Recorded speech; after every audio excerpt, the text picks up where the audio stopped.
There's a lot of noise on social media from certain corners talking about the oppression of women.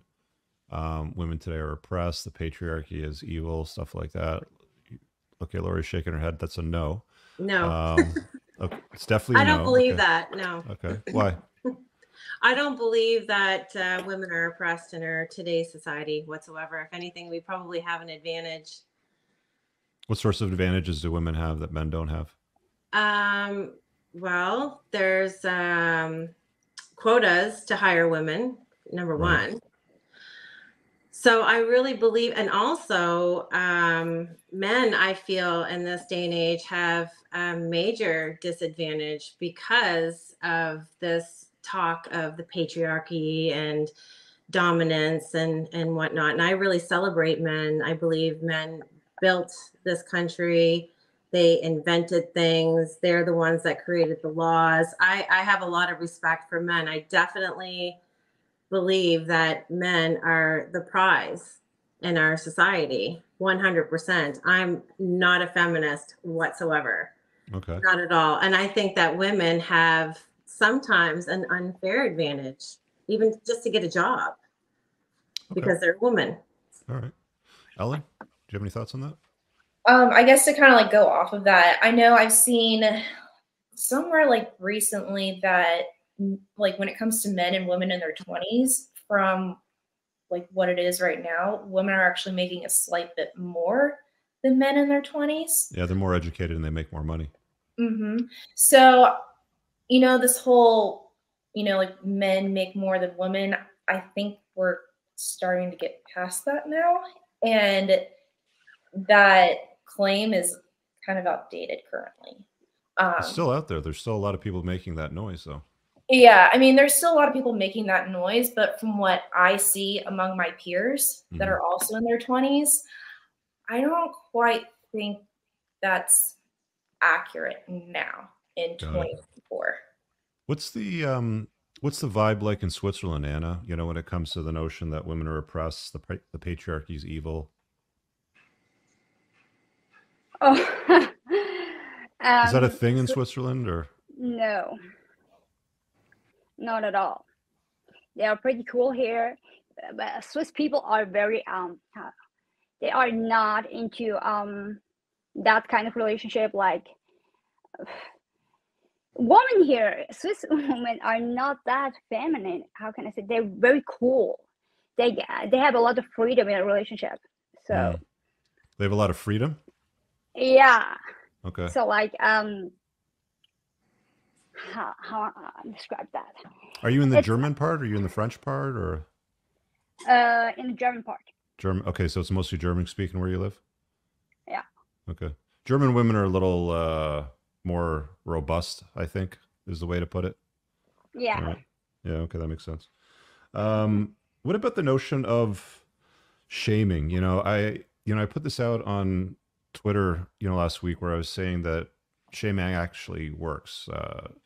Broke shaming, slut shaming, fat shaming. It motivates behavior. I think it's something that's ingrained in our DNA. I think our grandfathers and great grandfathers and great grandmothers and so on and so forth used it to motivate their lineage. Their kids and their grandkids. Like, they would tell their granddaughters, "Don't be promiscuous. Save yourself and don't share your body with a bunch of men." They will tell the boys, "Make something out of yourself. You have to learn these skills, learn how to make money. You have to provide and protect, sort of things." So I think the notion of fat shaming, slut shaming, and broke shaming um, are being eroded. They're being taken away from us and being called evil or dangerous or harmful, in some regards and respects. I'm curious as to what you ladies think about that. I hear you there because I grew up that way as well.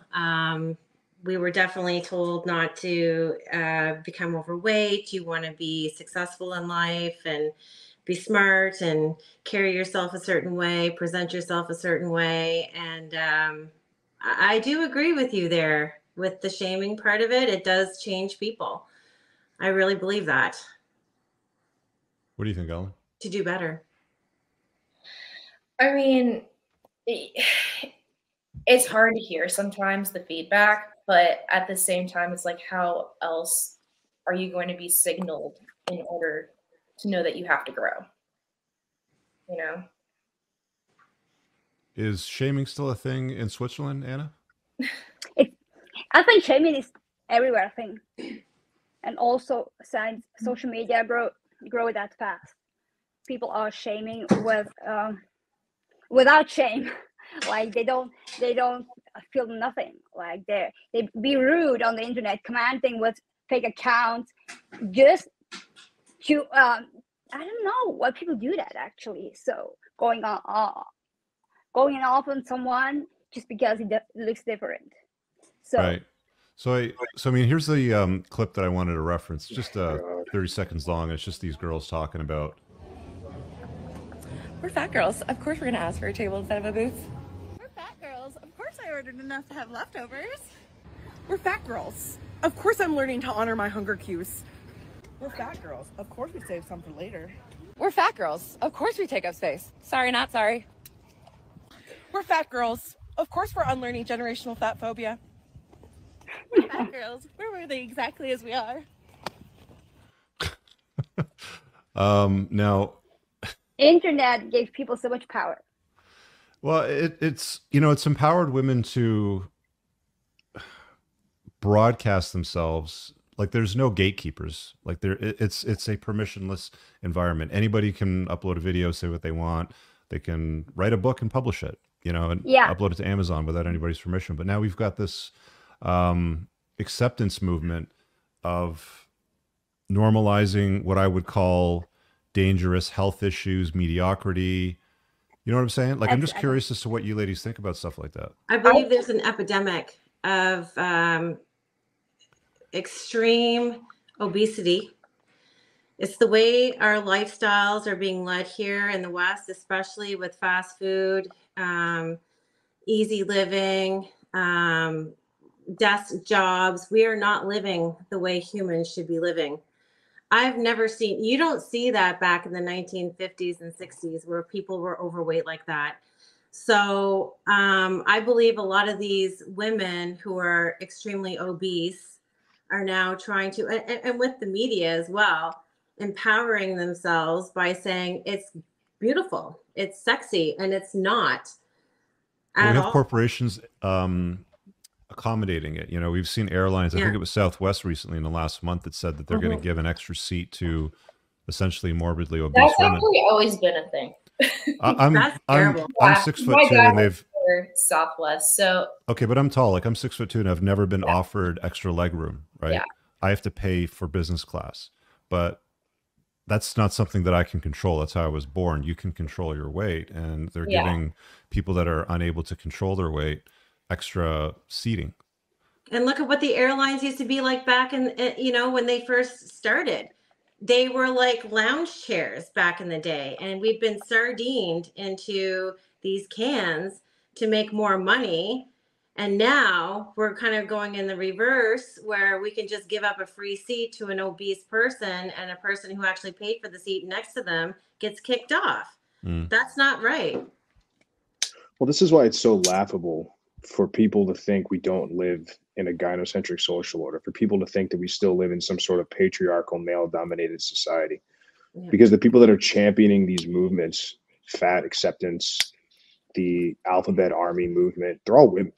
It's you couldn't make that video that we just watched with 4 fat dudes that weighed 500 pounds. You couldn't make that video with men. You could. No. They'd be laughed right off at the end. They get death threats. I mean, nobody, not a single person on the planet would think that. Even short guys will get mocked routinely by women, right? They'll be like, "Ah ha ha, you're only for something they can't even right? control." Yeah. Meanwhile, these hippos are walking around with this like it's a badge of honor. And I mean, they've even done. I mean, there's you're getting to a point now where there's been these fat influencers that are dying. Celebrating themselves all the way into an early grave. Yeah. They've got reality shows and they've got channels and they're dead in their 30s. Can I say something? Life. Yeah, go ahead. This normalizing thing, it's the worst move or thing ever, because you can't normalize everything. You can't, like, people, if you you can't normalize being fat. You can't normalize being pedophile. You can't normalize creating a third kind of human. Like, and if you say something, you're homophobe. Like, this is going out of control. People need some values, some shaming is needed for someone. So it's you have to being raised under if you believe in God. So you have some standards, you have some values, you respecting someone and all the stuff. This is, if someone just have nothing of them, actually they want everything. Like, they can do everything and they want acceptance. Like, you have to accept that I'm fat and I'm cool and all the stuff. If you say something, you are homophobe. So this normalizing thing, this is just not okay. It's not right. I really hope you guys enjoyed that clip. If you want to watch the full-length podcast, you can find that over here, that clip's from. If you're newer to the channel, make sure you hit subscribe over here, and pin down below in the top comment, you'll find a bunch of useful links to my website, my supplement line, books, and a bunch of other stuff. Have an amazing day. Peace out.